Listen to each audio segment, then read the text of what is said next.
ang panalangin ni Jesus. At speaking of prayer, bago ho tayo magsimula, ay tayo ho muna ay magbibigay ng panalangin. Hihingi ho tayo ng patnubay sa dakilang Diyos pamagitan ng banal na Espiritu upang tayo ho'y gabayan sa ating gawain dito ho sa patnubay. Yan ho'y gagampanan ni Kuya Ben Lianyo.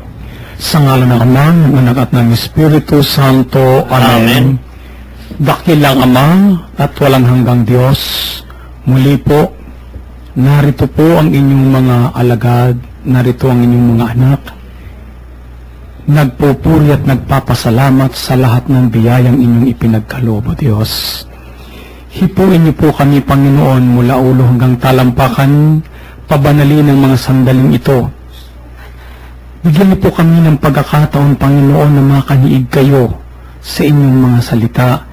Buksan ang aming isipan at kalooban, padaluhin ng masaganang biyaya upang ang mga taong nakikinig po sa mga oras na ito ay magkaroon ng espiritu ng pangunawa, espiritong magkakaloob sa kanila na maunawa ng lahat ng nagaganap sa kanilang buhay at sa kanilang mga kahilingan.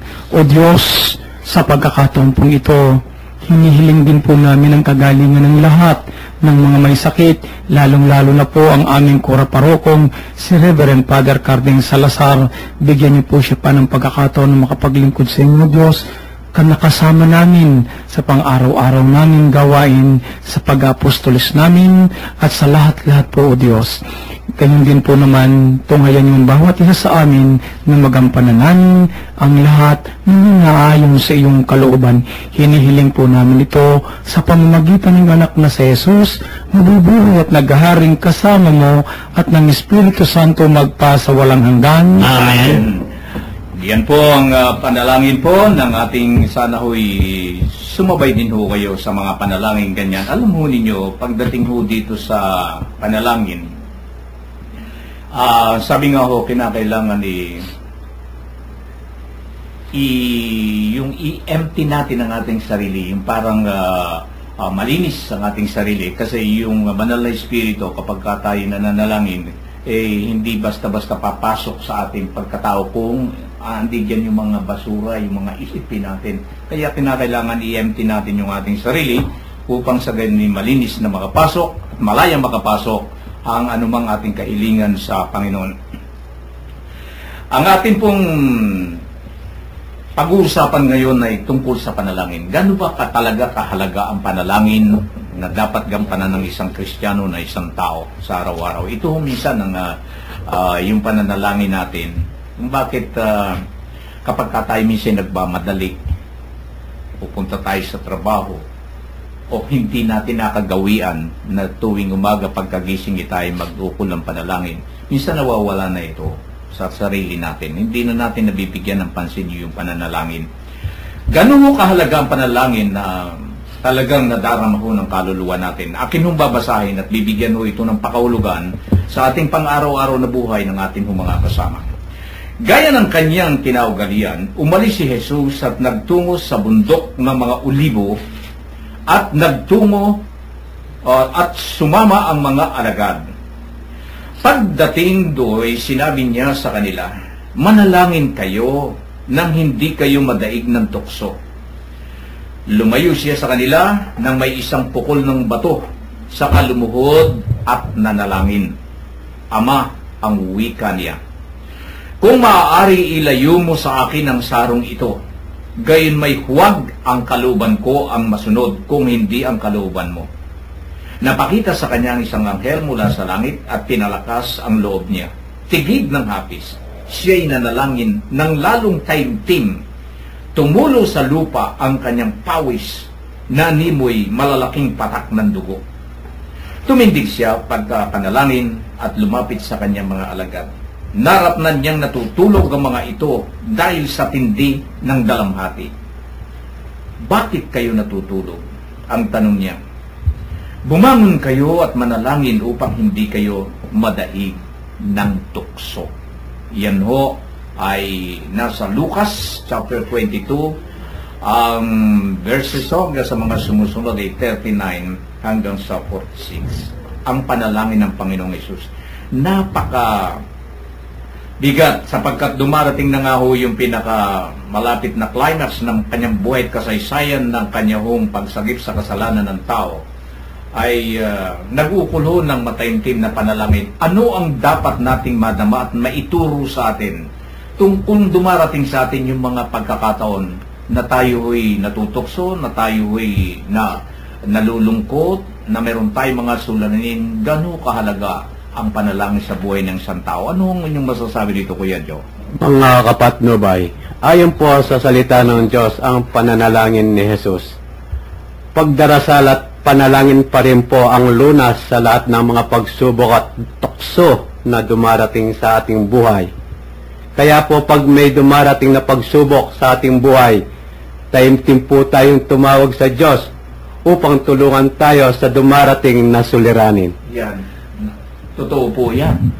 Kapag ka ikaw yung para bagang sa iyo ang iyong daigdig ay babagsak na, yung mga problema mo, yung hindi mo maintindihan kung ano na ang gagawin mo sa buhay mo dahil sa mga suliranin dumarating sa iyo, yung mga pagsubok na dumarating sa iyo, lumuluha ka na, umiiyak ka na. Ang sabi nga ni Kuya Joe, ang pinakamaganda rin, iluhod na at manalangin ka na ng taimtim doon sa isang lugar na ikaw lamang ang nakakadama na yung hindi walang istorbo sa iyo, sapagkat ang panalangin ang pinakamabisa na sandata natin sa mga pagsubok at sa mga tuksong dumarating sa ating buhay. Ano ho ang masasabi naman nyo rito, Kuya Ben? Alam niyo po, pag pinag-usapan itong panalangin, ito yung binibigyan ng diin ng ating Panginoon na sa bawat sandali, kinakailangan natin ang makipag-usap sa Diyos. Ito yung binigay niyang halimbawa itong kanyang pakikipag-usap sa Ama sa halamano ng Getsemane. Nang malapit na yung panahon at sandali ng kanyang ministeryo, yung sabi mo nga, Kuya Men, ito na yung climax ng kanyang misyon. Malapit nang matapos ang kanyang misyon dito sa lupa para sa pagbibigay ng kaligtasan. Pero hindi nakakalimutan ng ating Panginoong Hesus na ipakita sa mga alagad, sa mga nakapaikot sa kanya at nakapaligid sa kanya, na siya ay nananatiling may komunikasyon. Sabi nga po, ang panalangin ay isang komunikasyon na ginagamit between God at sa iyong pagkatao. Sapagkat kapag ito ay inalis mo, wala kayong usapan ng Diyos. Kung sinasabi natin ng Diyos ang pinakamakapangyarihan, ang Diyos ang may magagawa sa lahat ng bagay, paano naman gagawin sa iyo kung wala ka namang komunikasyon? Alam mo, ang lahat ng nangyayari dito sa atin sa kapaligiran, laging nakatuon sa tinatawag nating pag-uusap. Mga komunikasyon na siyang nagiging daan upang manatili ang magandang relasyon. Komunikasyon na nagiging daan upang magkaunawaan, makapag-reconcile. Kaya si Jesus itinuturo niya sa kanyang mga alagad na manalangin kayo nang huwag kayong matukso.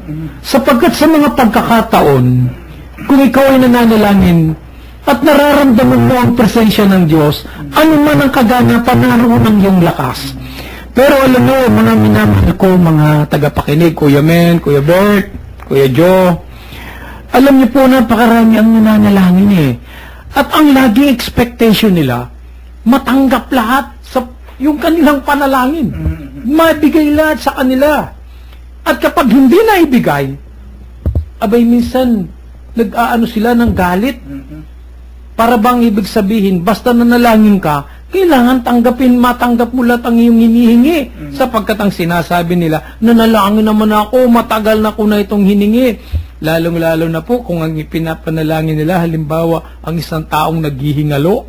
Nako! Tinatanong nila ang Panginoon, Panginoon, halos lahat ginawa ko ng panalangin. Bakit di nyo kami pinakinggan? Hindi nila ito nakita at nabasa.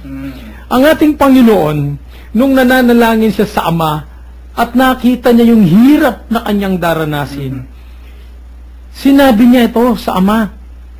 Sabi niya, Ama, wika niya, kung mari ilayo mo sa akin ang sarong ito, Napakabigat kasi yung pangyayari na nakikita niya eh. Na gayon din naman sa mga tao, nakikita rin ito. Pero, ang hindi dito napansin, yung karugtong. Ay, ang sabi niya rito, gayon may, huwag ang